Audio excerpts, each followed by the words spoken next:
पकड़ती है, फिर थोड़ा पकड़ा पकड़ी होता है, तो फिर पकड़ा जाते हैं। और फिर जो है हम देखते हैं कैसे जो है कृष्ण जो डर जाते हैं, आंखों आंखों से आंसू निकलने लगते हैं, सांस फूलने लगती है, उसके बाद उनके होंठ जो है वो लाल लाल हो जाते हैं और कांपने लगते हैं। और जो क्यों ऐसा होता है, क्योंकि यशोदा माँ ने जो है हाथ में छड़ी ली थी।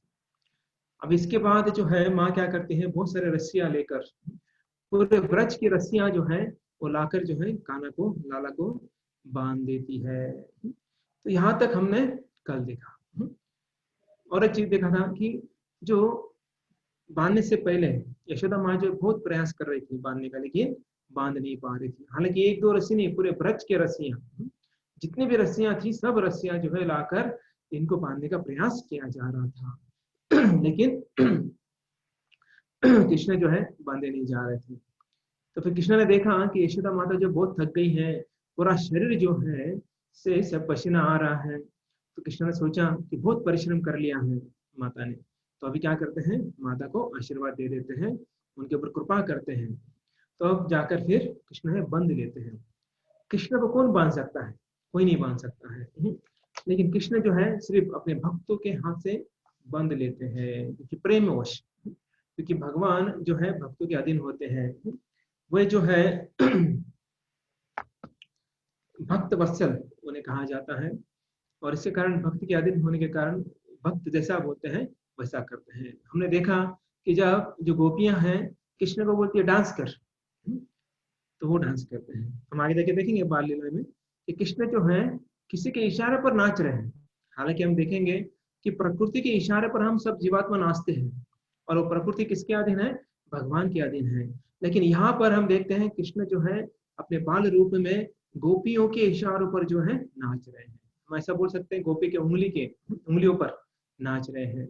तो कृष्ण क्यों करते हैं, कि अपने भक्तों को आनंद देने के लिए। तो ये जो है कृष्ण को बांध कर जो है यशोदा माता अभी कहाँ चली गई है, अपने काम में लग गई है। क्योंकि यशोदा माता कोई काम नहीं था कृष्ण के पीछे लगना है, क्योंकि घर के बहुत सारे काम थे, क्योंकि दूसरे दिन इंद्र पूजा थी।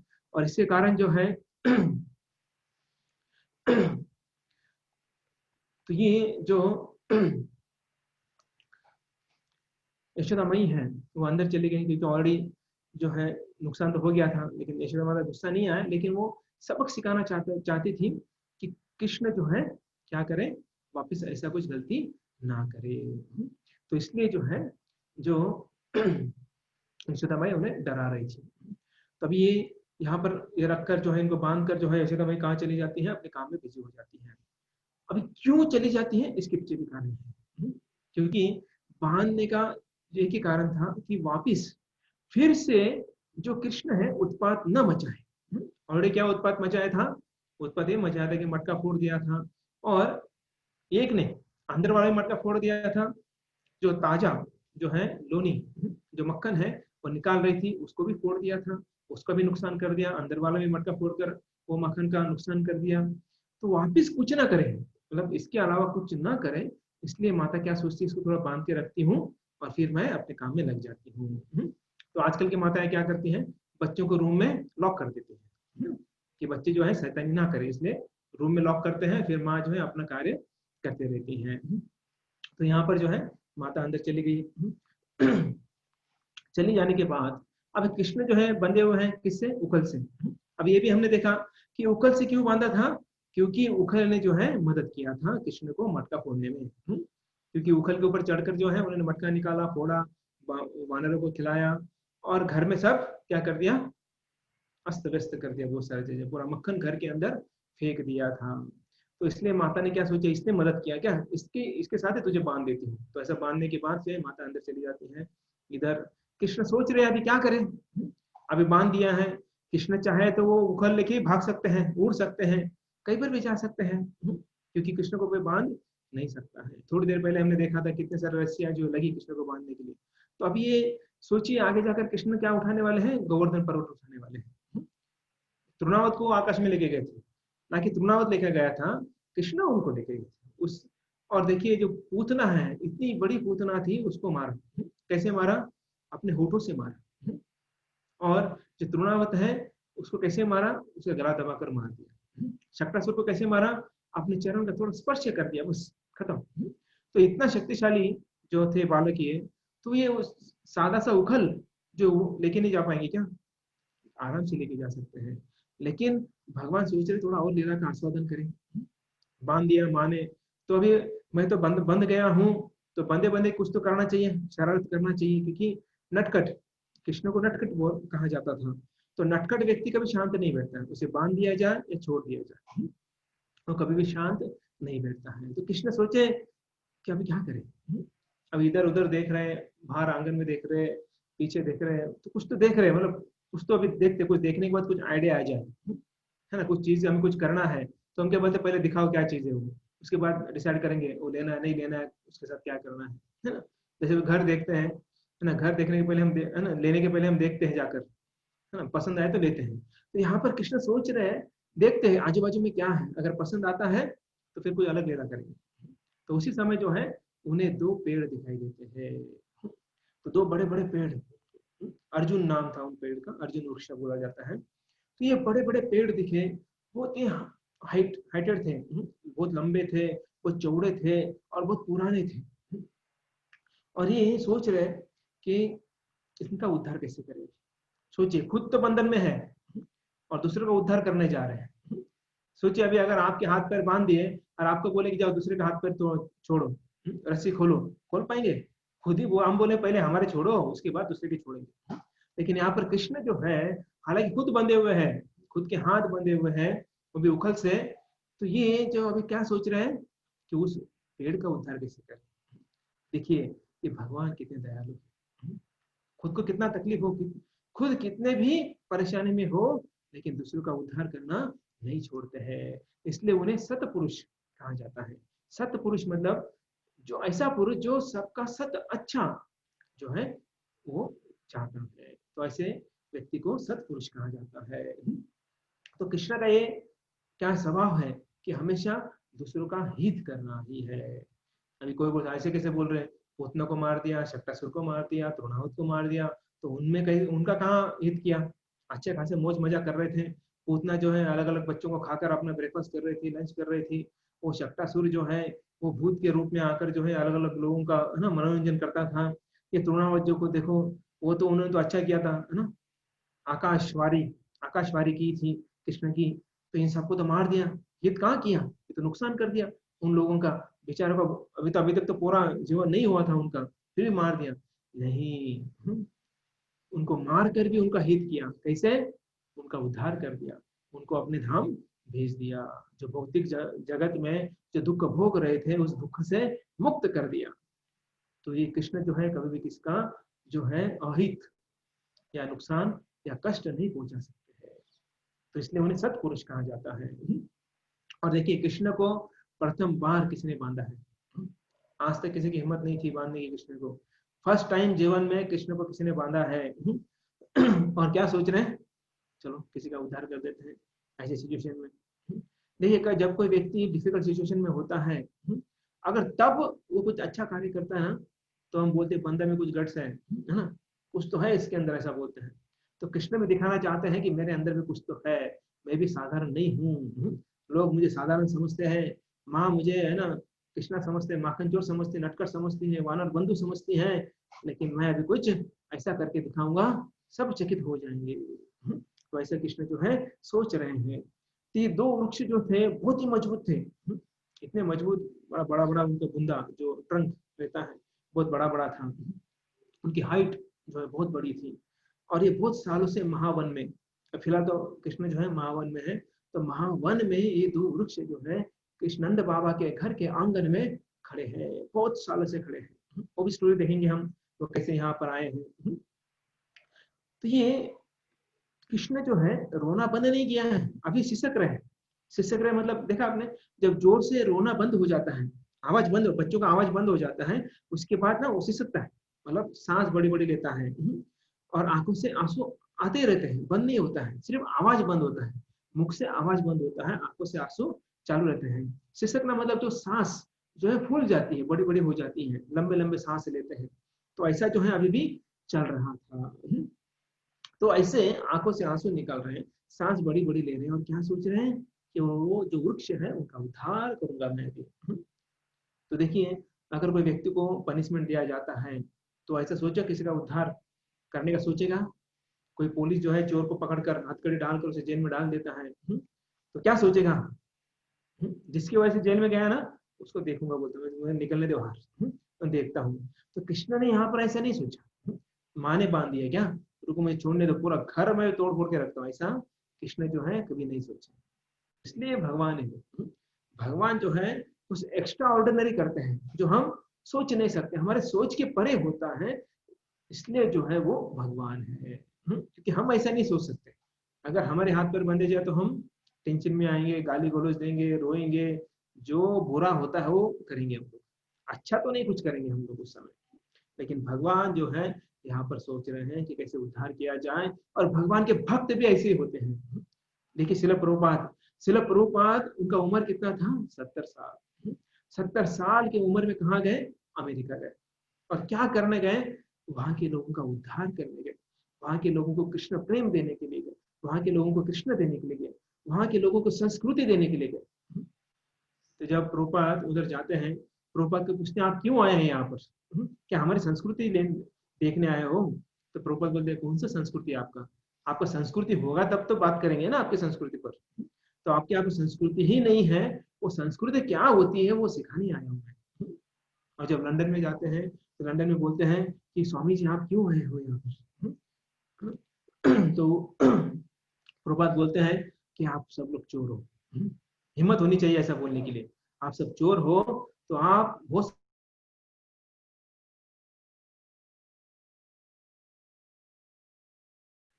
तो ऐसा जो है प्रभुपाद बोलते हैं। तो वो बोलते क्या क्या रह गया था हमारा, क्या क्या भूल गए हम लोग, तो बोलते हैं कि ये भगवत गीता है, तो ये भगवत गीता जो है आप भूल गए थे, वो मैं आपको देने आया हूँ। तो ऐसे प्रभुपाद जो है भक्तों का उद्धार करने, या जो भक्ति में लाने के लिए लोगों को, जो बद्ध जीवात्मा उनका उद्धार करने के लिए, कृष्ण को देने के लिए जो है श्रील प्रभुपाद ऐसी उम्र में जो है वो घर से निकलते हैं। सोचिए अभी हम लॉकडाउन के कारण घर के बाहर निकलते नहीं है, इतना डर हमारे अंदर बैठा हुआ है। श्रील प्रभुपाद उनका उम्र देखिए 69 था, और वो जो है जहाज से वहां पर गए और पूरा जो है प्रचार पूरे देशों में, सब पूरे विश्व में जो है उन्होंने प्रचार किया। तो इससे हम क्या पता चलता है, जो भगवान का स्वभाव है वही स्वभाव जो है सिर्फ जो भक्त होते हैं उनके अंदर होता है। तो आप बोलेंगे हम भी भक्त हैं, लेकिन हमारे अंदर ऐसा स्वभाव नहीं आया है दूसरों का उद्धार करने का। अभी तो हम ये सोच रहे कि मेरा कैसे उद्धार हो, मेरी झोली कैसे भरे, मेरा बैंक बैलेंस कैसे बढ़े, मेरा कैसे उद्धार हो। तो ऐसा जो है हम सोचते हैं, इसका मतलब क्या है, अभी तक भक्त नहीं बने हैं। अगर भक्त बने हैं तो हम हमेशा दूसरों का ही सोचें, दूसरे का उद्धार करने का सोचे, दूसरे का भला सोचेंगे हम लोग। तो इसलिए हम भक्त नहीं हैं, हम भक्त बनने का प्रयास कर रहे हैं। तो इसलिए जो है क्या करना है, हमें पहले भक्त बनना है। तो अभी यहाँ पर कृष्ण जो है अपनी कृपा दृष्टि से क्या करने वाले हैं, नल कुबेर और मणिग्रीव जो दो पेड़ के रूप में है। कृष्ण तो जानते हैं सर्वज्ञ है, पेड़ है, लेकिन उनको पूर्व जन्म पता था इनका कि ये पेड़ नहीं थे, पहले जन्म में एक नल कुबेर और मणिग्रीव थे, ये देवता थे, और नारद जी का श्राप जो है इनको लगा था, और ये साधारण देवता नहीं थे, है ना, सबसे बड़े अमीर जो व्यक्ति थे पूरे ब्रह्मांड में, वो कौन थे, कुबेर। सभी जो देवता थे उनका जो खनिजदार ट्रेजरर जो थे कुबेर थे, और उनके पुत्र थे ये दोनों, नल कुबेर और मणिगिरु जो है, ये उनके दो पुत्र थे। जैसे हम बोल सकते हैं आमिर बाप की बिगड़ी हुई औलाद, ऐसा बोल सकते हैं, क्योंकि वो ऐसा कर रहे थे। आगे जाकर चर्चा करेंगे वो क्या क्या कर रहे थे। तो कुबेर की राजधानी थी अलकापुरी, जैसे इंद्र की राजधानी है अमरावती, वरुण की राजधानी है विभावरी, जो यमराज है उनकी राजधानी है संयमनीपुरी, और ब्रह्मा जी की जो राजधानी है कुंभी। तो ऐसे जो ये कुबेर है उनकी राजधानी है अलकापुरी। सोचिए मतलब ये भी साधारण नहीं है, वहां पर स्वर्ग है, ऐसा मत समझिए कि स्वर्ग मतलब एक छोटा सा सिटी है पुणे जैसा, और वहां पर जो है सब लोग अपने बंगले में रह रहे हैं, ऐसा नहीं है। तो यहाँ पर भी उनकी राजधानी थी, सोचो मतलब कितना बड़ा स्वर्ग रहेगा। तो हम सोचते हैं ना, क्योंकि हमारा कम सोचते हैं, क्योंकि हमारा बुद्धि कम है, उसी कारण हम सोचते हैं। तो इससे पता चलता है कि राजधानी से पता चलता है कि उनके राज्य कितने बड़े बड़े रहे। तो इसलिए जो हमें उनको कम नहीं समझना चाहिए देवी देवताओं को। हम देखते हैं देवी देवता का जो झगड़ा होता है, राक्षस उनको भगा देते हैं, भाग जाते हैं, तो हमें हंसी आता है। लेकिन देवी देवता भी साधारण नहीं थे, वो सब लोग जो है भगवान के भक्त थे, भक्त है।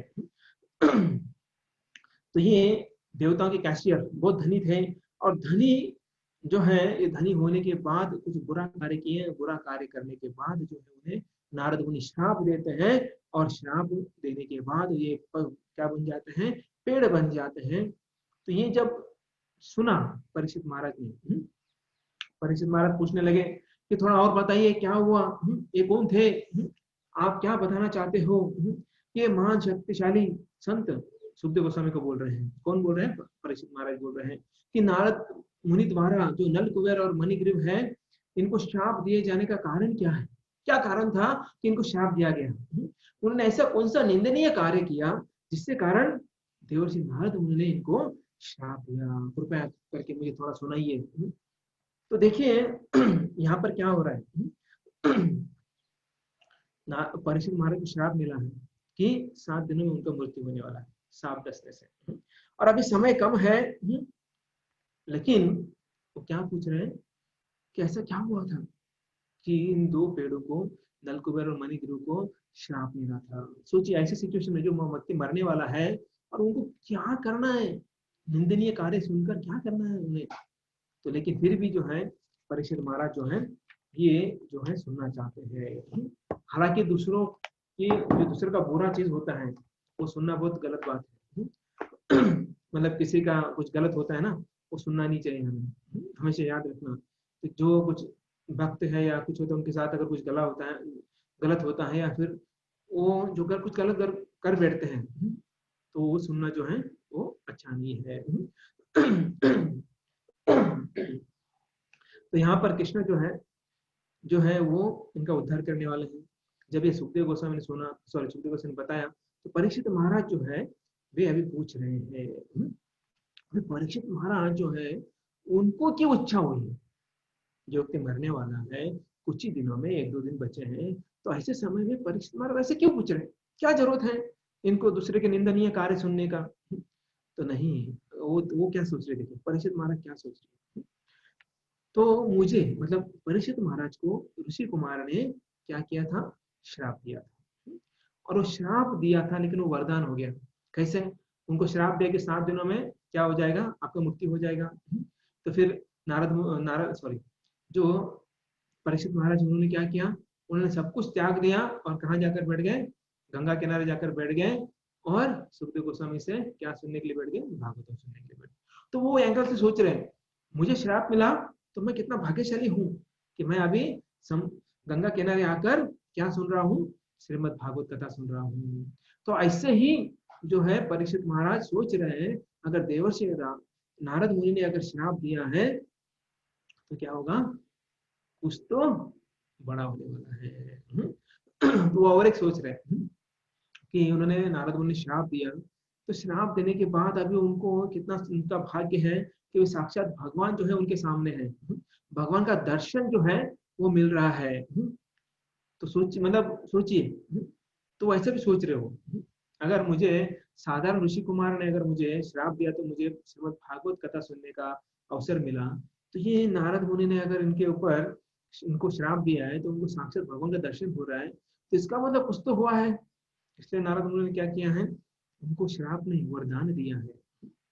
तो जो आगे जाके देखेंगे कैसे जो ऋषि मुनि होते हैं वो श्राप नहीं आशीर्वाद देते रहते हैं। अभी परीक्षित महाराज के मन में ऐसे भी सवाल आ रहा है कि मैंने भी गलती की थी। क्या गलती की थी, मैंने जो सांप में मरा हुआ वो जो है वो ऋषि के गले में डाला था, इसके कारण जो है उनके बेटे ने, ऋषि कुमार ने मुझे श्राप दे दिया। तो इसलिए यहाँ पर बहुत जो है हम देख सकते हैं कि परीक्षित महाराज की इच्छा कैसे हो रही, क्या हो रही है। वो बोल रहे हैं कि इनका वृंदावन में जन्म हुआ, इसका मतलब क्या है, इन्होंने बहुत कोई अच्छा कार्य किया हुआ है। तो देखिए इसमें एक चीज हम क्या सीख सकते हैं, तो आचार्य बोलते हैं जब भी कृष्ण कथा सुनते हैं हम लोग, उस समय किसी की निंदा या किसी के निंदित कर्म नहीं सुनना चाहिए। इसका मतलब क्या है कि हम भक्त हैं, और भक्त जो है हमेशा क्या करते हैं, भगवान के बारे में सुनते हैं, भगवान का नाम जप करते हैं। तो ऐसे समय किसी की निंदा नहीं सुनना चाहिए हमें, किसी के निंदित कार्य हमें नहीं सुनना चाहिए। अगर कोई बताता है तो उसे दूर से बोलने का हरे कृष्णा, तो ऐसा करके हमें चुपचाप बैठना है। तो सुखदेव गोस्वामी आगे बोलते हैं कि ये कौन थे, राजा परीक्षित, ये जो दो लोग थे, नल कुबेर और मणिग्रीव, तो ये कौन थे, क्या थे, इनके बारे में जो है यहाँ पर बता रहे हैं। तो बता रहे हैं कि जो ये दोनों हैं, ये दोनों कुबेर के पुत्र हैं। ये कुबेर कौन है, बड़े देवता हैं, और बड़े देवता हैं और जो 8 लोकपाल है, जैसे इंद्र है, वरुण है, चंद्र है, इनमें से जो है, जो ये एक थे कौन, कुबेर, क्योंकि वो धनशाली थे, उनके ट्रेजरर थे। और जो ये दोनों थे, नल कुबेर और मणिग्रीव, इनको शिव अनुचर, शिव जी के पार्षद कहा जाता था।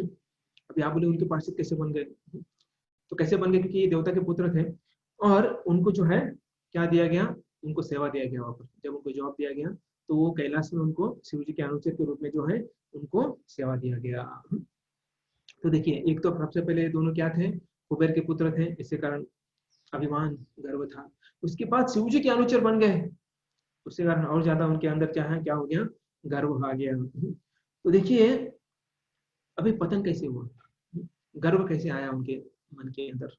पहले देवता के पुत्र, दूसरे जो है शिव जी के अनुचर, मतलब पोस्ट पोजिशन बड़ा मिल गया उनको, और ऑलरेडी जो है अमीर थे, उसके बाद पोस्ट पोजिशन भी मिल गया। इसके कारण उनके मन में गर्व आ गया, अभिमान आ गया, और ये अभिमान जो है वही पतन का कारण हो गया।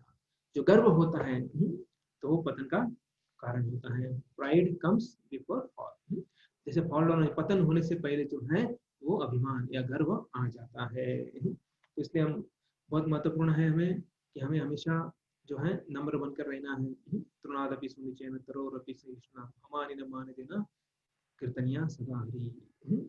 और हमें, हमारा स्वरूप क्या है, दास दासानुदास दास दास बनकर हमें भक्तों की और भगवान की सेवा करनी है। तो ये भी गर्वित कैसे हुए हैं, हालांकि अनुचर है, किसके अनुचर है, वो शिव जी के अनुचर है। अनुचर मतलब जो व्यक्ति जिसके पीछे चलता है, या फिर किसके पीछे पीछे चलता है। लेकिन आचरण अगर देखा जाए, शिव जी का आचरण देखिए और मणिग्रीव और नलकुबेर का आचरण देखिए, दोनों कंप्लीटली अपोजिट था। शिव जी कंप्लीटली दयालु, सात्विक, सीधे साधे भोले भाले, है ना, बम बम बोले बोलते ना, तो भोले भाले शिव जी। और उनके विरुद्ध उनके अनुचर देखिए, ये क्या कर रहे हैं, ये शराब पी रहे हैं, डांस कर रहे हैं, नाच गाना कर रहे हैं, पार्टी कर रहे हैं। और कहाँ पार्टी कर रहे हैं, कैलाश में जाकर पार्टी कर रहे हैं। जो पवित्र जगह है वहां पर वो क्या कर रहे हैं, पार्टी कर रहे हैं। अभी शिव जी के यहाँ पे इनको जॉब कैसे मिली, उसके पीछे बता रहे हैं। कुबेर जी और शिव जी जो है बहुत घनिष्ठ मित्र है। अगर देखा जाए इन दोनों में क्या अंतर है, शिव जी जो है सबसे गरीब, सबसे गरीब क्यों कहा जाता है उन्हें, क्योंकि उनके पास रहने के लिए घर भी नहीं है। आप देखे कभी शिव जी का घर ना, कभी देखे आपने शिव महल, ऐसा कुछ देखा है, नहीं देखा है। जैसे वैकुंठ होता है ना, कृष्ण का होता है, कृष्ण का तो गोलोक होता है ना, विष्णु का वैकुंठ होता है, राम जी का अयोध्या है, लेकिन शिव जी का कुछ नहीं, बेचारे बेचारे खुले में रहते हैं। और उनके साथ उनके अनुचर रहते हैं। कौन है उनके अनुचर, भूत प्रेत पिशाच, ये सब उनके अनुचर रहते हैं। कोई वो भी भटकते रहते हैं, तो अभी शिव जी ने सोचा मेरे अनुचर भटकते हैं, किसी घर में रहते नहीं है, तो मैं क्यों घर में रहूं। हालांकि उन्होंने एक बार घर भी बनाए थे, लेकिन उनके पास जो है आए थे लोग और कुछ दक्षिणा मांगने लगे ब्राह्मण लोग, तो कुछ भी नहीं था, घर खाली था, बोले घर लेके जाओ। तो ऐसे जो भोले वाले शिव जी जो है, जो इतने भोले वाले थे, और इनके मित्र थे कुबेर, इनके कारण जो है उन्होंने इनको नौकरी पे रख दिया था, मणिग्रीव और नलकुबेर को। लेकिन ये दोनों जो है सबसे बिगड़े थे, क्योंकि पहले से आदत लग गई थी मौज मजा करने की, तो आदत यहाँ पर इनकी छूटी नहीं थी, वो कंटिन्यूस चल रही थी। तो पैसा जो है वो उन्मार्ग में लेके जाता है हमें। उन्मार्ग मतलब जहाँ पर उत्पात मचाया जाता है, ऐसे जो है जगह पर हमें लेके जाता है। तो जो पैसा होता है ना, मनमानी ढंग से हम क्या करते हैं, पैसा करते हैं, खर्चा करते हैं। जहाँ पर जरूरत नहीं है वहां पर हम खर्चा करते हैं। तो ये जो है उस समय कुछ ऐसा नोट नहीं थे 2000 की, 1000 की, ऐसी कुछ, सॉरी 1000 की नोट ही नहीं है, 500 की ऐसी कोई नोट नहीं है, नहीं थी तब। तो सोने की मुद्राएं थी, अपार संपत्ति थी। तो ऐसा नहीं कि पॉकेट मनी के लिए मांगना पड़ता था उनको, जितना चाहिए उतना ले सकते थे, जितना खर्चा करना है कर सकते थे। ऐसा कुछ नहीं है कि हाँ महीने का इतना ही तुम्हारा इतना कोटा है, no no pocket money, unlimited pocket money था उनका, इसलिए दोनों बिंदास जो है खर्चा करते थे।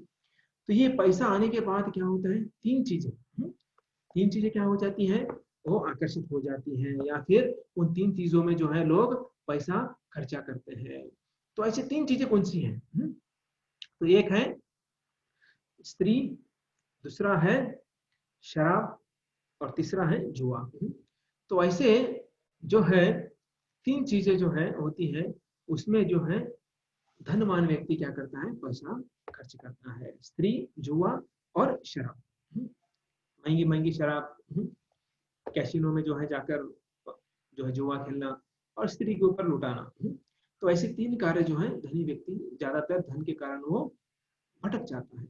सभी ने, ज्यादातर बोला है, सभी ने, अच्छे भी होते हैं, ऐसा नहीं कि सभी बुरे होते हैं।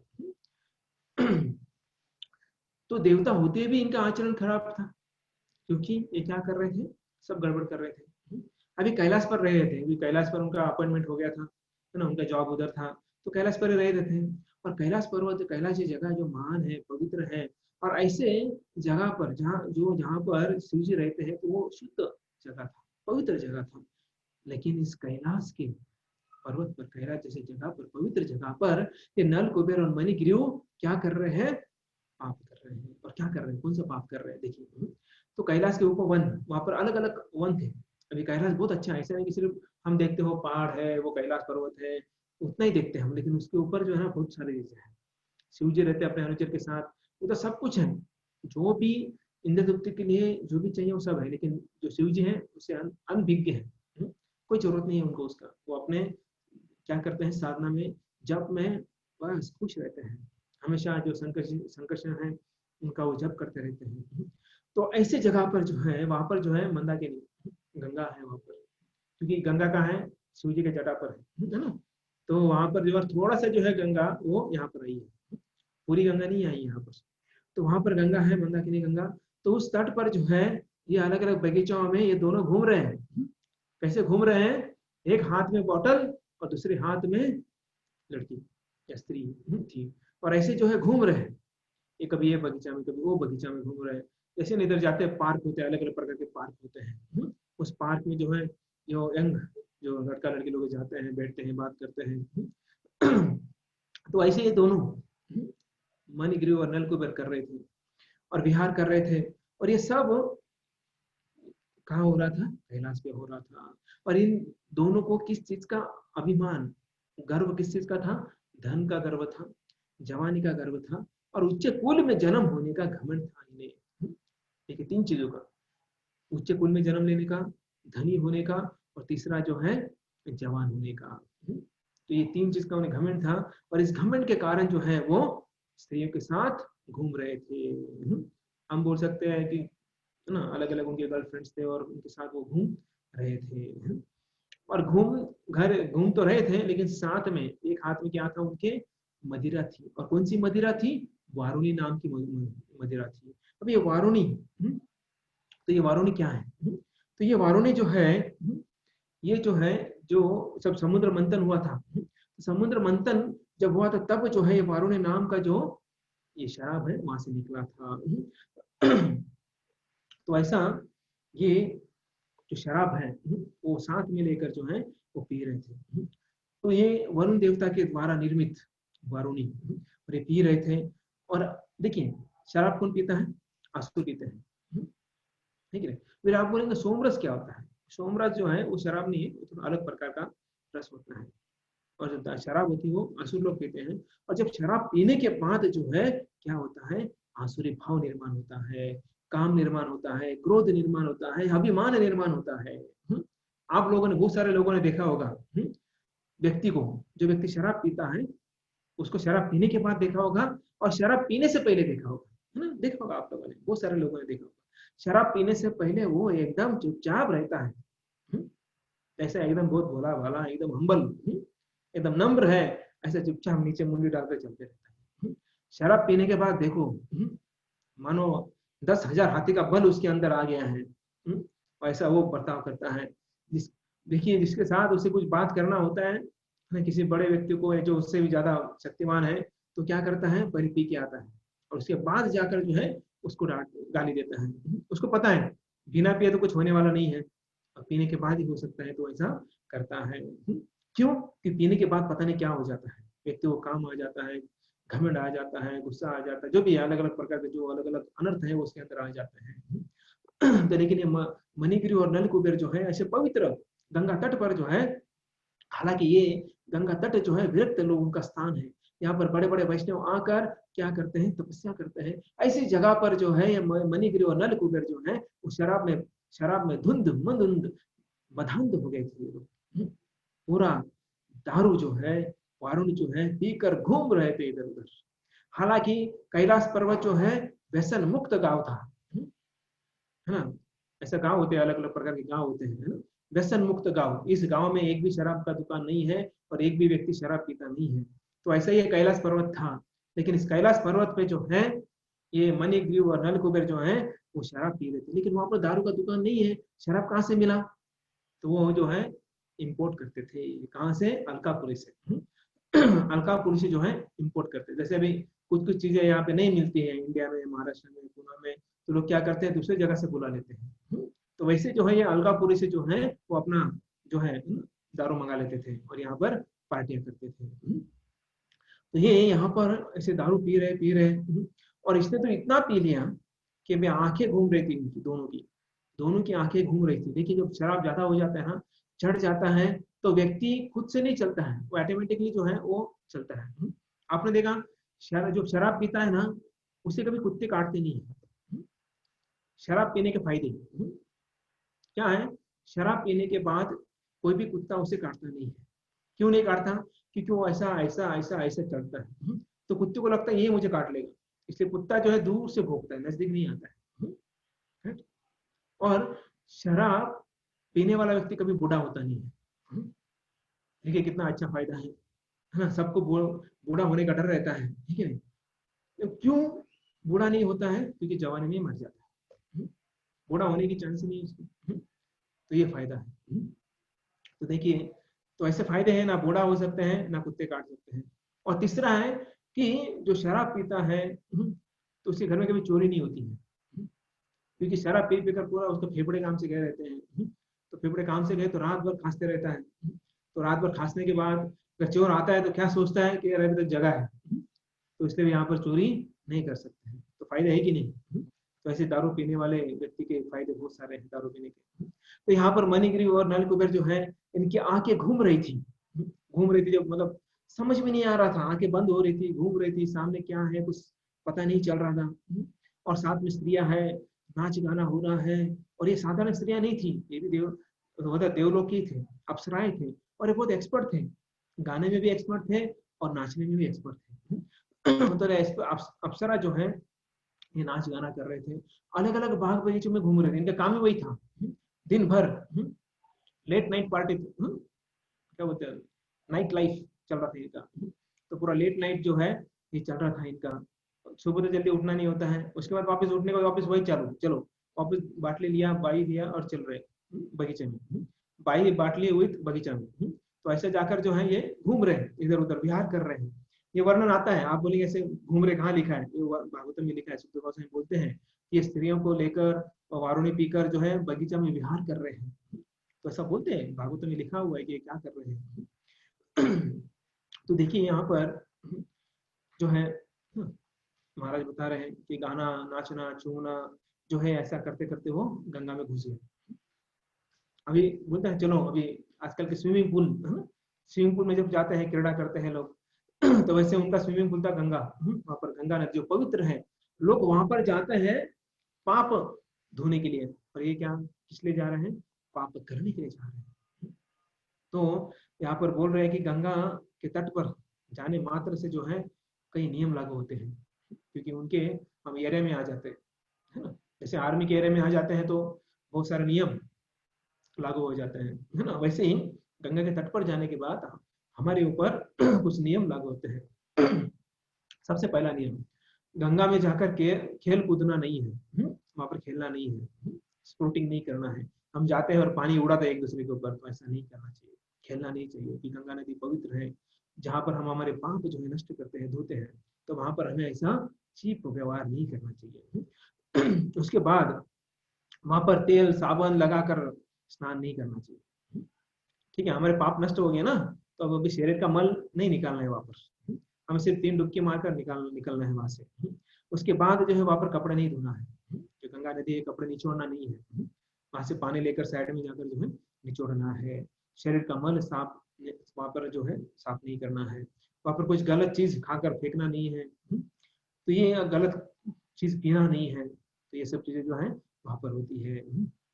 तो एक्चुअली ये कर्म सारे मन गिरु और नलकुबर बुरे कर्म कर रहे हैं। एक्चुअली देखा जाए जो देवी देवता होते हैं ना, तो उनके ज्यादा भक्त होते हैं, पता है। जितना भगवान कृष्ण के भक्त है, उससे कई ज्यादा गुना जो है देवी देवता के भक्त है। क्यों? उसके पीछे भी कारण है। अगर भगवान के 5 जार बोले इंद्रदुप्ति दो, तो क्या करते हैं, वो निकाल लेते सब कुछ, इंद्रदुप्ति निकाल लेते हैं, क्योंकि उनका नाम है हरि। हरि है, तो हरि जो है हमारा सब इंद्रदुप्ति निकाल देते हैं, है ना। आते ही बोलते चलो, है ना, भक्ति करना है, पहला नियम क्या है, मांस नहीं खाना है, जुआ नहीं खेलना है, नशा नहीं करना है, व्यभिचार नहीं करना है, और साथ साथ चाय छोड़ दो, कॉफी छोड़ दो, प्याज लहसुन छोड़ दो।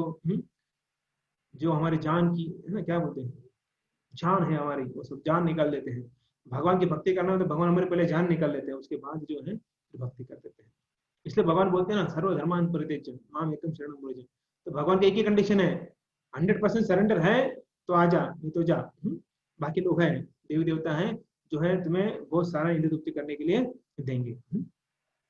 तो यहाँ पर कुछ अलाउड नहीं था, लेकिन मणिगुरु और नलकुबेर सब कुछ पैकिंग करके लेके गए थे। दारू के बाटलिया का बॉक्स, चकना, और जो भी साथ में जो भी लगता है, वो सब चीजें जो है वो लेके गए थे। और जब ऐसा लग रहा था, ऐसा जो है उनको मना कर रहे थे बाकी लोग, तो बोल रहे थे मानव अधिकार है, ह्यूमन राइट्स। ह्यूमन राइट्स होते हैं ना, मानव अधिकार होता है, हम कर सकते, क्यों नहीं कर सकते, हमें कौन रोकेगा। तो ऐसा जो है अधिकार होता है। तो ये जो है यहाँ पर उनके ऊपर जो है किसी का प्रभाव नहीं हो रहा था। और ये पीने के कारण और ये मदांध होने के कारण, धनांध, वो धनांध थे, मदांध थे, कामांध थे, तीनों में अंधे हो चुके थे, सिर्फ दारू में नहीं। दारू पीकर तो अंधे हो चुके थे, लेकिन धन इतना था कि उसमें अंधे हो चुके थे, और साथ में जो है स्त्रियां थी, उसके कारण वो कामांध हो चुके थे। तो ये सब जो कार्य चल रहा था यहाँ पर, दारू पीना, नाचना गाना, और उस नदी में जो है क्या खिले थे, कमल खिले थे। हालांकि वो कमल जो है वो सब भगवान के लिए थे, लेकिन ये क्या कर रहे थे, ये कमल लेके एक दूसरे को भेंट दे रहे थे। जैसे क्या ना, लोटस डे हो, जैसे रोज रोज डे होता है ना, तो वैसे लोटस डे हो, तो एक दूसरे को जो है ये कमल दे रहे थे। कमल खिले हुए थे, दिन का समय कमल खिलते हैं, रात को मुरझा जाते हैं। भगवान को अर्पित करने के बजाय वो जो है नलकुबेर और किसको, उस स्त्रियों को दे रहे हैं। और सुखदेव गोस्वामी बोल रहे हैं कि जैसे एक हाथी और कई हाथिनियां, सी एलिफेंट और मेल एलिफेंट, बहुत सारे सी एलिफेंट जो साथ में आते हैं और जो क्रीड़ा करते हैं, वैसे ही यहाँ पर जो है ये कर रहे हैं। तो हालांकि जनरल देखते हाथी जो है विवेक बुद्धि वाला नहीं होता है, तो मनुष्य जैसा नहीं होता है, मनुष्य को थोड़ा विवेक बुद्धि होती है। हाँ, लेकिन अगर मनुष्य भी अगर ऐसा कुछ कार्य करता है, मतलब उसका बुद्धि शून्य हो गया है, उसका विवेक बुद्धि जो है वो चला गया है। तो गंगा नदी में जो है जल क्रीड़ा करना नहीं होता है, खेलना नहीं होता है, वहां पर जाकर हमें 3 डुबकी जो है डालकर वापस आना चाहिए। तो ये खेल रहे थे। तो उसी समय नारद मुनि आ गए वहां पर। अभी नारद मुनि सुखदेव गोस्वामी बोल रहे, कुरुवंशी परीक्षित महाराज, बिना किसी प्लान के, बिना किसी इंटीमेशन के, बिना पूर्व सूचना के जो है नारद मुनि आ जाते हैं। हालांकि नारद मुनि जो है हर जगह जाते हैं और बिना इंटीमेशन के जाते हैं। वो कैलाश में जाएंगे, वैकुंठ पे जाएंगे, ब्रह्मलोक जाएंगे, पाताल में भी जाएंगे, नरक में भी जाएंगे, लेकिन ऐसे कुछ उनको बोलने की जरूरत नहीं है। ऐसा व्हाट्सएप करने की जरूरत नहीं है कि हाँ मैं आ रहा हूँ, शिव जी मैं आ रहा हूँ थोड़ी देर में आपके यहाँ पर, तो आप थोड़ा टाइम रखिए मेरे लिए। ऐसा कुछ नहीं, कभी भी आ जाते हो, क्योंकि भक्त हैं, हमेशा जाते हैं तो कुछ तो अच्छा करने के लिए जाते हैं। तो यहाँ पर पूर्व सूचना के बिना जो है यहाँ पर आ जाते हैं। और वो क्यों आए थे, क्यों आए थे लेकिन कैलाश पर? वो तो शिव जी को मिलने आए थे, क्योंकि शिव जी बड़े वैष्णव हैं, तो वैष्णव को संग लेने आए थे, और गंगा तट पर गंगा की शोभा जो है वो देखने आए थे। और जब देखा उन्होंने, जब यहाँ गंगा का शोभा देख रहे थे, लेकिन यहाँ पर दूसरे को शोभा दिख रहा था। ये सभी के सभी जो दो भाई थे, नल कुबेर और मणिग्रीव, और साथ में जितनी भी स्त्रियां थी, सबके सब जो है वो विवस्त्र थे। और ये जो है मदांध थे, पूरा एकदम नशे में झूम झूम रहे थे, शराबी थे, झूम रहे थे सब लोग। और ये दोनों जब झूम रहे थे, तब नारद मुनि वहां पर आ गए, और आने के बाद जो है वो स्त्रियां थी, उन स्त्रियों ने देख लिया नारद मुनि को। जैसे ही नारद मुनि को देख लिया, उन स्त्रियों ने लोक लज्जा के कारण वहां से उठकर तुरंत नदी के बाहर आकर जो है कपड़े पहनने लगे। वे जो है कपड़े पहनने लगे, और लेकिन साथ में जाते जाते उनको बोलने लगे, मणिग्रीव को और नलकुबर को, हे चलो चलो नारद मुनि जी आए, चलो आप भी कपड़े पहन लो, तुम भी कपड़े पहन लो, तुम भी कपड़े पहन लो। तो वो तो पूरा एकदम शराब में धुंध थे, मस्त थे, तो बोल रहे हैं, हाँ क्यों क्यों कपड़े पहनना है, कोई जरूरत नहीं है। तो यहाँ पर भगवान बताते हैं कि जो समुद्र किनारा होता है, बीच होता है, वहां पर देखते हैं कि लोग, स्पेशली जो स्त्रियां हैं, पुरुष हैं, वो कम से कम कपड़े पहनते हैं। जो वहां पे पहने थे उतने ही कपड़े जो है इन लोगों ने पहने थे। तो ये जो है स्त्रियां डर गई थी, डर के मारे जो है बाहर आकर कपड़ा पहनने लगी, और पहन लिया उन्होंने। अभी वो क्यों डरी, उसके पीछे भी कारण है। तो उनको क्या, अभी नल कुबेर जो देवता है, अब इतने बड़े अधिकारी हैं वहां के, तो वो फिर वो होने के कारण इन दूसरे से क्यों डरना है? लेकिन नहीं, जो स्त्रियां थी वो तो देवगण थे, अप्सराएं थे, तो उनको हिस्ट्री पता है क्या क्या हुआ था, क्या क्या होता है। तो इससे कारण वो डर गई कि नारद मुनि से, कि नारद मुनि कहीं जाकर हमें श्राप न दे दे।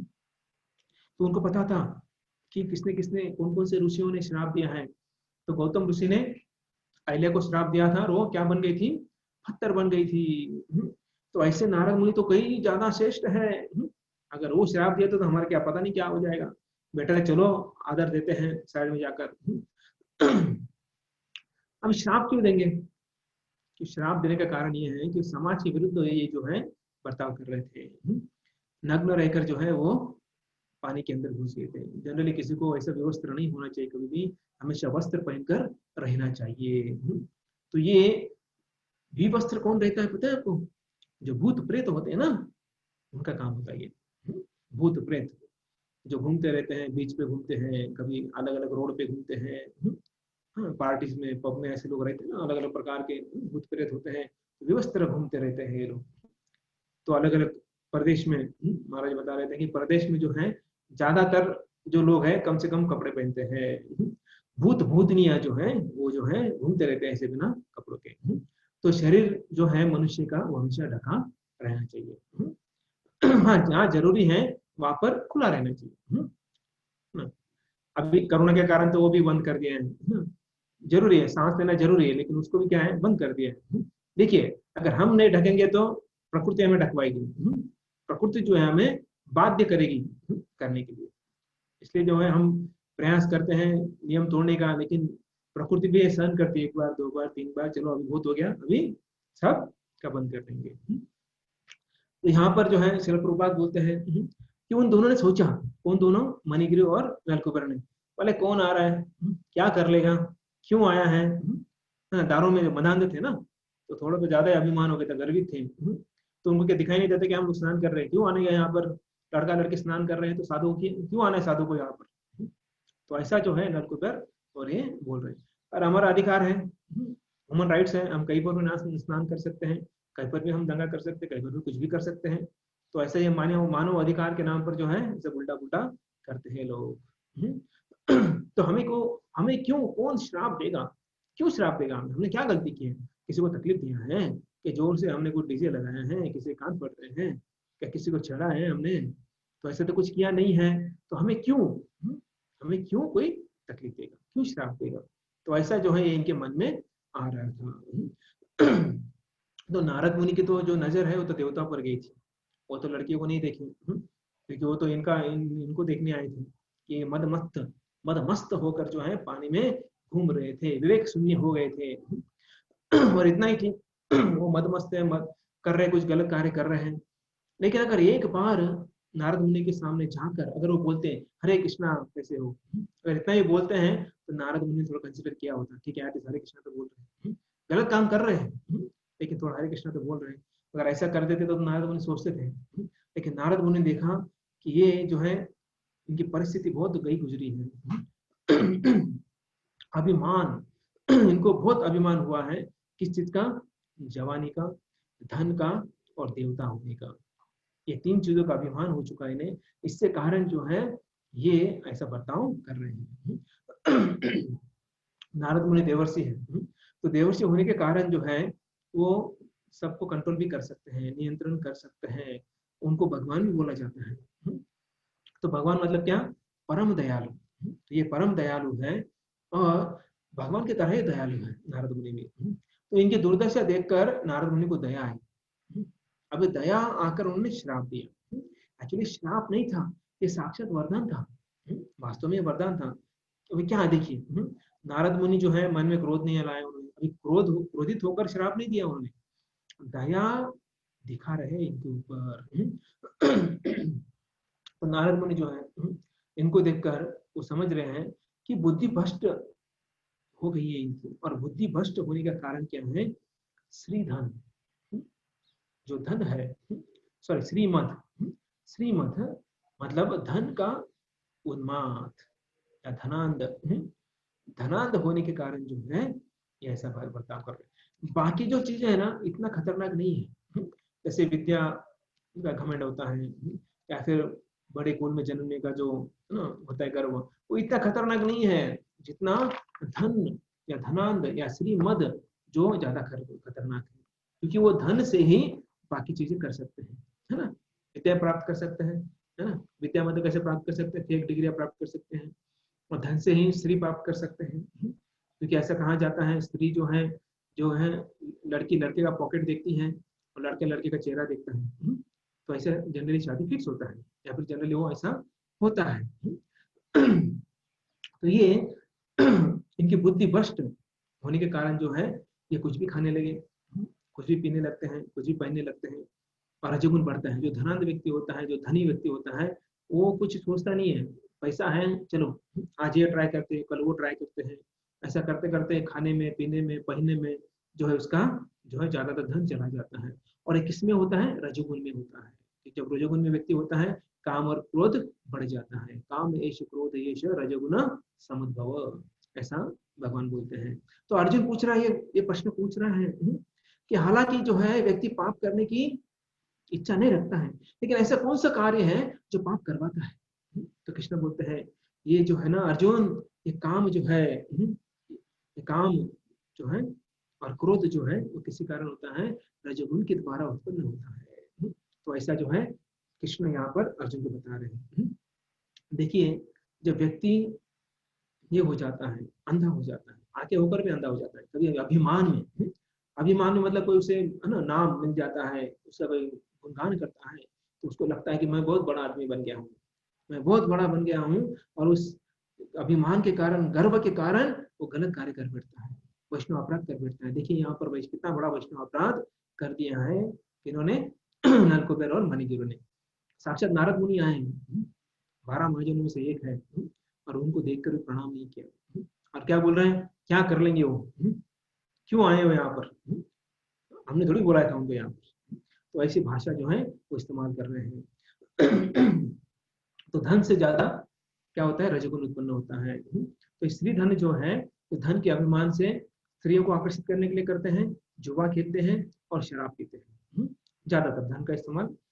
जुआ मतलब जाकर कैसीनो में खेलना वो भी एक है, लेकिन उसके अलावा बहुत सारी चीजें होती हैं, सट्टा करना, क्रिकेट होता है ना, क्रिकेट पे सट्टा लगाते हैं, अलग अलग चीजों पे सट्टा लगाते हैं, शराब पीते हैं, महंगी महंगी दारू, 10,000 20,000 50,000 की दारू जो है पीते, पैसा बहुत सारा है, नशा वही रहता है, 20 रुपए की जो क्वार्टर है या फिर 10,000 का बॉटल है, तो नशा वही है। लेकिन धनी व्यक्ति सोचता है कि पैसा है तो दिखाना भी चाहिए ना, स्टैंडर्ड स्टेटस ना, स्टेटस दिखाना चाहते हैं लोगों को, तो उसमें जो है सब पैसा खर्चा करते हैं। तो शिला प्रभुपाद ने इसके ऊपर रोक लगा दी है। कैसे रोक लगा दी है, तो श्रील प्रभुपाद जो है जब अमेरिका गए, जो लोग इसमें डूबे हुए थे, मदांध, सब धनांध थे, सब गलत गलत कार्य कर रहे थे, इन सब में जो है ये लोग डूबे थे, तो इनको जो है श्रील प्रभुपाद ने सुधार दिया, सबको सुधार दिया। और कैसे सुधार दिया? इनको जो है सबसे पहले सब छोड़ने के लिए बोल दिया। क्या क्या छोड़ने के लिए बोल दिया? ये मांस नहीं खाना है, शराब नहीं पीना है, जुआ नहीं खेलना है, स्त्री संग या पुरुष संग नहीं करना है, पर पुरुष संग या पर स्त्री संग नहीं करना है। तो ऐसा जो है उन्होंने क्या बोल दिया? ऐसा नियम बोल दिया है। प्रभुपाद ऐसे कि अगर कोई व्यक्ति एक स्त्री के प्रति संतुष्ट है तो उसे ब्रह्मचर्य कहा जाता है। तो ब्रह्मचर्य ग्रस्त ऐसा भी एक चीज है। तो जीव जो है नियम में नहीं रहना चाहता है, कोई भी जीव। हम देखिए हम बद्ध जीव हैं, हमें कुछ नियम देते हैं ना, तो हम क्या करते हैं उसमें कुछ ना कुछ लूप होल ढूंढते हैं, ठीक है। और इंडियन तो बहुत फेमस है उसके लिए, जुगाड़ करने में सबसे ज्यादा फेमस है।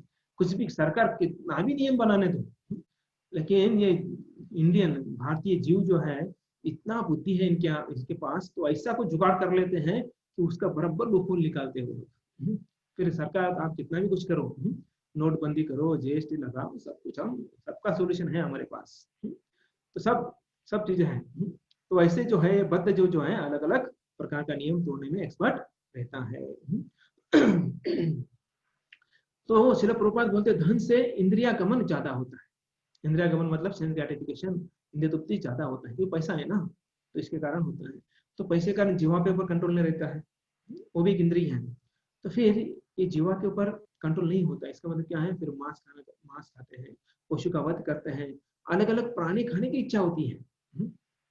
अलग अलग प्राणी, किसी को तो कुछ खाने को मिलता नहीं है, तो लेकिन ये धनी व्यक्ति ऐसे होते हैं अलग अलग प्रकार की जो है वो क्या खाने लगते हैं, क्या बोलते हैं, पशु खाने लगते हैं। मेरा एक मित्र था, भक्त है अभी, तो उससे ना चीटी की चटनी है वो खाता था। चीटी IIT ने, सोचिए IIT जो IIT में थे, भक्त है अभी। तो देखिए कि मतलब क्या, मतलब वो उसने बताया था कि ऐसा ऐसा होता है। और ऐसे बहुत सारे लोग हैं, चाइना में जाके देखो क्या क्या नहीं खाते लोग, पूछो मतलब क्या क्या खाते हैं, वो आप सबको पता है। तो मनु महाराज मनु संहिता में बोलते हैं, तो पाप किससे लगता है? खाने वाला बोलता है मैंने थोड़ी मारा है, वो मारा तो किसी और ने मारा है, उसका धंधा पैसा कमा रहा है वो। तो मारने वाला बोलता है मैं थोड़ा खा रहा हूँ, मैं तो सिर्फ बेच रहा हूँ, मैं तो नहीं खा रहा हूँ। तो नहीं, जो बेच रहा है, बकरी को बेच रहा है, मुर्गे को बेच रहा है, जो हलाल कर रहा है उसको मार के काट रहा है, काटने के बाद बेच रहा है उसे, और जो लाता है वहां से लाइन में खड़ा रहकर 2-2 किलोमीटर का लाइन खड़ा रहकर उसमें, है ना। ऐसे भी लोग थे लॉकडाउन में जब खुला, है ना, तो 2-2 किलोमीटर तक लाइन लगी थी संडे के दिन, तो 1 किलो आधा किलो लेने के लिए। और जो घर में लाता है उसके बाद जो पकाता है, पकाने के बाद जो सर्विंग करता है, चाव से खाओ दूध बढ़िया हुआ है आज, लेग पीस खाओ, हैंड पीस खाओ, और क्या क्या कौन कौन सा पीस होता है वो खाओ। उसके बाद जो खाता है, इन सबको सेम पाप लगता है, सेम पशु हत्या का पाप इन सबको लगता है। ऐसा मत सोचिए मैं तो खा रहा हूँ, है ना, वो मारने वाला तो अलग था, मारने वाला बोलते तो खाने वाला अलग है, बेचने वाला बोलता है मैंने तो बेच दिया, मेरा थोड़ी कुछ कसूर है, सबको पाप लगता है। अगर कोई ऐसा बोलता है कि मुझे खाना है, तो कैसे खाना है पता है? एज इट इज खाओ ना, शेर की तरह। आप बोलते हैं ना मैं शेर हूँ, तो आप 1.25 शेर बन जाइए और शेर की तरह खाइए। वो बिना मसाले का, मटन मसाले का जो है वो खाता है, वैसा आप खा के दिखाइए, तभी हम बोलेंगे कि आप सचमुच कुछ बड़े हस्ती है। तो ये महामूर्खता होगी जब ऐसा कोई बोलते हैं कि हम खाते हैं मारते नहीं हैं, तो ये महामूर्खता होगी।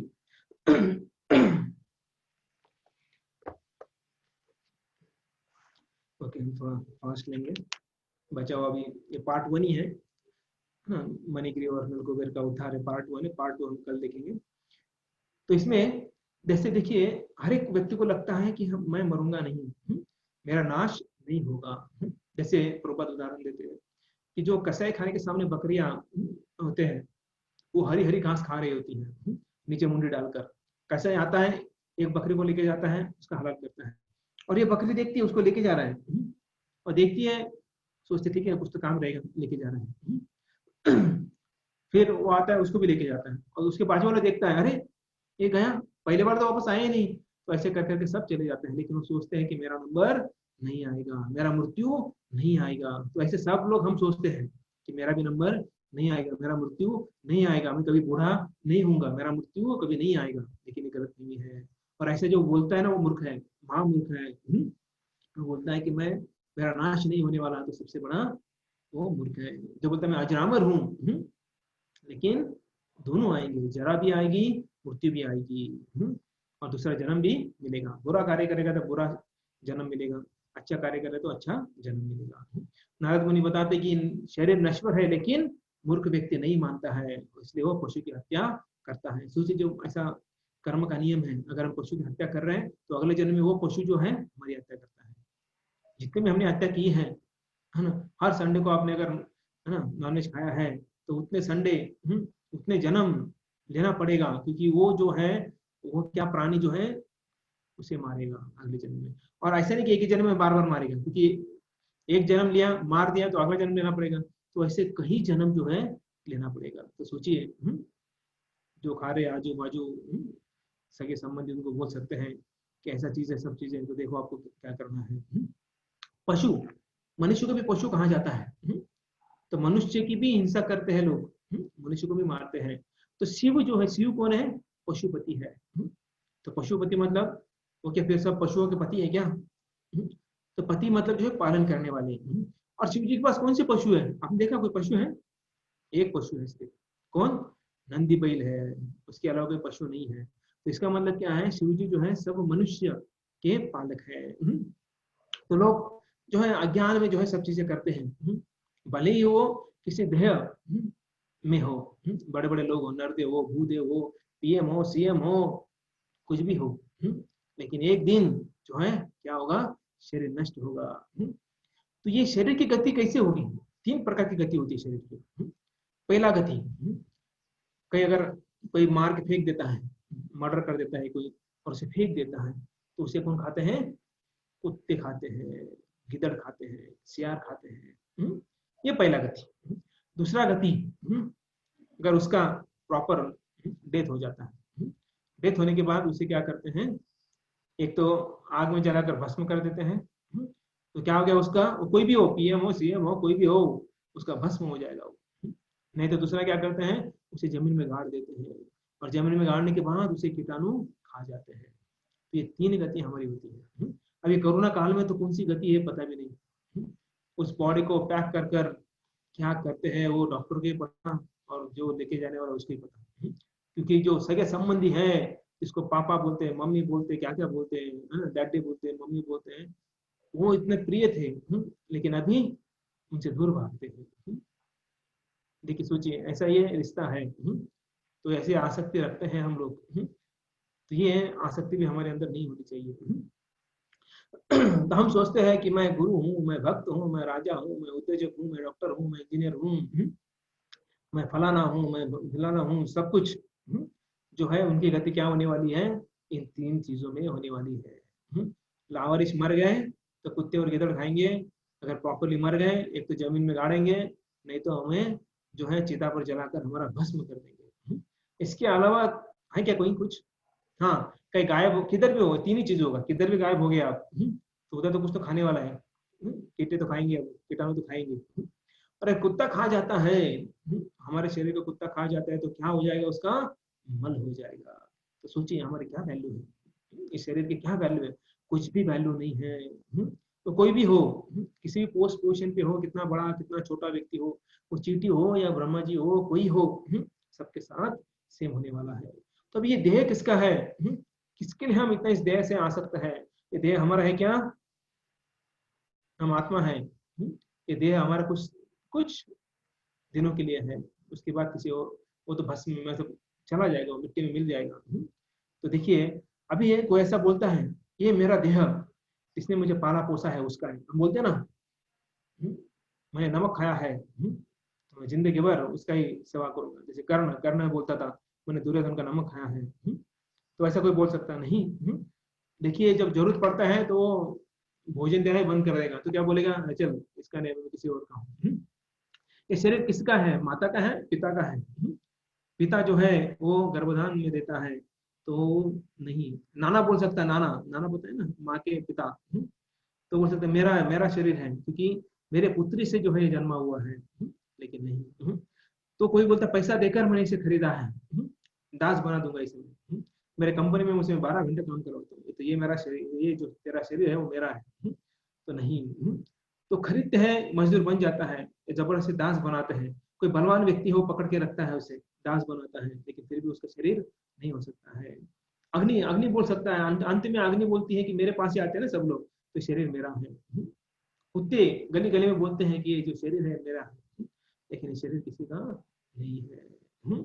इसलिए जो है ये कॉमन प्रॉपर्टी है, ये देह जो है अपना कॉमन प्रॉपर्टी है। ऐसे किसी की एक की नहीं हो सकती। सोचिए, जन्म से ही इसका जो है प्रोप्राइटर, जो मालिक है, बदलते जाता है। सोचिए आप। पहले हम जो है माँ बाप के होते हैं, उसके बाद स्कूल में जाते हैं, गुरु बोलते हो आप तुम मेरे स्टूडेंट हो, मेरे विद्यार्थी हो, कुछ भी हो, 6 घंटे 8 घंटे के लिए होता है। उसके बाद जो है हम जॉब करने के लिए जाते हैं, बोलता है मालिक बोलता है तो मेरा एम्प्लॉई है, मेरा दास है तू। उसके बाद शादी हो जाती है, तो बोलता है ये तुम मेरे हो गए, अभी ये शरीर तेरा नहीं मेरा है। तो उसके बाद फिर जो है तो वैसे बदलते बदलते अच्छा अंत में अग्नि आ जाती है। वास्तव में ये शरीर किसी का नहीं है। तो जितना हम शरीर के ऊपर ज्यादा सोचेंगे उतना हमारा अधोगति हो जाएगी। क्यों? क्योंकि हम आत्मा है, और शरीर के बारे में सोचेंगे तो हमारा अधोगति हो जाती है। तो इसलिए शरीर से अटैचमेंट नहीं रखना है। हाँ, लेकिन ऐसा भी नहीं कि शरीर चला जाए और सेवा ना हो, ऐसा भी नहीं होना चाहिए। जैसे अधिक मास में जो है, हाँ, तपस्या करना है, लेकिन इतना भी तपस्या नहीं करना है कि आप चक्कर आके गिर जाए। तो आप जो है तपस्या करो, लेकिन साथों साथ आपका ड्यूटी और जो साधना है अच्छी तरह से होना चाहिए। जो विवेकशील पुरुष होता है कभी भी अभिमानी नहीं होता है, धन का अभिमानी नहीं होता है। वो हमेशा क्या देखता है, इस धन को भगवान की सेवा में इस्तेमाल करने का प्रयास करता है यथाशक्ति। हाँ, अभी अधिक मास कुछ भक्त ने मुझे बोला मैं डेली दान करना चाहता हूँ, डेली वैष्णव के लिए दान करना चाहता हूँ। ऐसे भी भक्त है जो बोलते ठीक है मैं ज्यादा तो नहीं लेकिन कुछ तो कर सकता हूँ अधिक मास में। तो आज एक भक्त ने कुछ दिया, तो मैंने बोला इसको इंटू 1 लाख करो। अगर 1,000 दिया तो 1,000 लाख जो उनका दान आ गया है। सोचिए, मतलब इतना लाभ जो है इस अधिक मास में प्राप्त होता है। मतलब भक्त जो है धन का प्रॉपरली इस्तेमाल करते हैं। तो विद्वान जो है वो सोचता है कि ये शरीर जो है, इस शरीर से हमेशा दूसरों को दुख मिलता है, कभी सुख नहीं मिलता, बहुत रेयरली सुख मिलता है, थोड़ा सा मिलता है, लेकिन ज्यादातर जो है ये ऐसा ही होता है। तो देवता के पुत्र जो है ये जानते थे मदांध है, नारद मुनि सोचते थे नारद देख रहे हैं। तो ऐसा अवस्था देखकर जो है उनको अभी श्राप देने लगे हैं। अभी श्राप क्या है, इसके आगे क्या होता है हम कल देखेंगे। ठीक है, तो यहाँ पर हम विराम देंगे। नारद मुनि क्या श्राप देते हैं और उनका क्या गति होता है, तो हम कल देखेंगे। हरे कृष्ण।